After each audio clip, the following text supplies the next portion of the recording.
امریکہ اور سعودی عرب کی بھارت سے بڑھتی ہوئی رفاقت کے بعد پاکستان اور سعودی عرب کے مابین بھی فاصلوں میں اضافہ ہو گیا ہے، اور اب یہ سوال کیا جا رہا ہے کہ کیا پاکستان نے امریکہ اور اس کے مسلم اتحادی سعودی عرب کو چھوڑ کر چین، ترکی، ایران اور پاکستان پر مشتمل ایک نیا اتحاد تشکیل دینے کا حتمی فیصلہ کر لیا ہے۔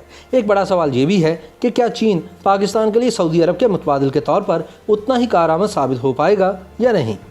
مقبوضہ جموں و کشمیر کے معاملے پر جب پاکستان کو سعودی عرب کی حمایت حاصل نہیں ہوئی تو اس نے اس معاملے پر پہلی دفعہ کھلے عام اپنے تحفظات کا اظہار کر دیا اور سعودی عرب کے کردار پر تنقید کی۔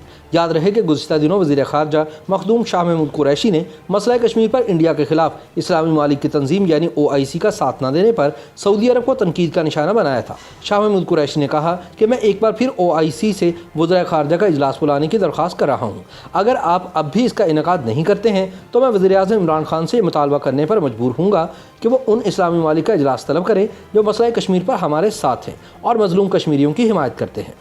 یاد رہے کہ سعودی عرب مسئلہ کشمیر پر ایک طرح سے بھارت کا ساتھ دے رہا ہے اور پہلے ہی انڈین آئین میں جموں کشمیر سے متعلق آرٹیکل 370 کے خاتمے کو بھارت کا داخلی معاملہ قرار دے چکا ہے۔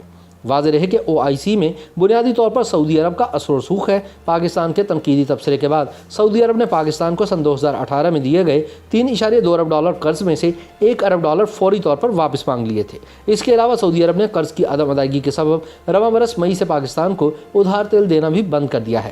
پاکستانی میڈیا میں بھی شاہ محمود قریشی کے بیان پر تنقید ہوئی کیونکہ تجزیہ کاروں کے مطابق اس سے پاکستان پر قرض واپس کرنے کا دباؤ بڑھ گیا ہے۔ ماہرین اور تجزیہ کار اسے سعودی عرب سے متعلق پاکستان کے رویے میں ایک بڑی تبدیلی کے طور پر دیکھ رہے ہیں۔ سیاسی مبصرین کے نزدیک پاکستان سے متعلق سعودی عرب کے رویے میں آنے والی اس تبدیلی کے بارے میں اسے عالمی سطح پر رونما ہونے والی تبدیلیوں کے طور پر دیکھنے کی ضرورت ہے۔ یہ ایشیائی ممالک کے مابین بدلتے توازن کی وجہ سے ہے۔ امریکہ اور چین ایشیائی ممالک میں اپنا توازن قائم کر رہے ہیں۔ سعودی عرب روایتی طور پر امریکہ کا اتحادی رہا ہے اور اسلامی دنیا میں سعودی عرب کا تسلط رہا ہے۔ اب جبکہ امریکہ اور چین کے مابین سر جنگ کی ایک نئی صورتحال پیدا ہو چکی ہے، چین ایشیائی ممالک میں دخل اندازی کرنے کی کوشش کر رہا ہے اور اس کے لیے نیا توازن قائم کرنے کے لیے کوشاں ہے۔ یہ بھی ایک حقیقت ہے کہ ایران کے ساتھ چین ایک بڑا معاہدہ کرنے جا رہا ہے۔ وہ گوادر پورٹ اور CPEC میں بھی بڑی سرمایہ کاری کر رہا ہے۔ اسی طرح سے پاکستان اور ایران دونوں چین کے قریب تر آ رہے ہیں۔ عالمی امور کے بعض ماہرین کے مطابق در حقیقت چین اسلامی دنیا میں سعودی عرب کا متبادل بننا چاہتا ہے اور اس کے لیے وہ ایران، ملائیشیا اور پاکستان جیسے ممالک کی طرف دیکھ رہا ہے۔ کچھ عرصہ قبل ملائیشیا میں ایک بہت بڑا اسلامی ممالک کا سربراہ اجلاس بھی ہوا تھا جس میں پاکستان اور ایران نے بھی بھرپور شرکت کی تھی، جبکہ سعودی عرب اس میں موجود نہیں تھا۔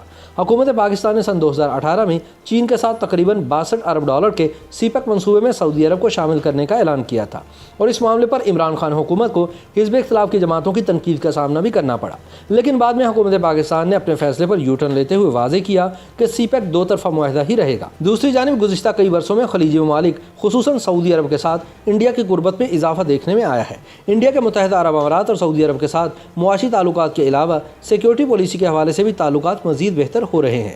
انڈیا، امریکہ اور متحدہ عرب امارات اس بدلتے ہوئے توازن میں فطری شراکت دار بن رہے ہیں۔ سعودی عرب اور ایران کبھی بھی اکٹھے نہیں ہو سکتے۔ سعودیہ امریکہ قربت کی وجہ سے سعودی عرب بھی انڈیا کے قریب تر ہوتا جا رہا ہے۔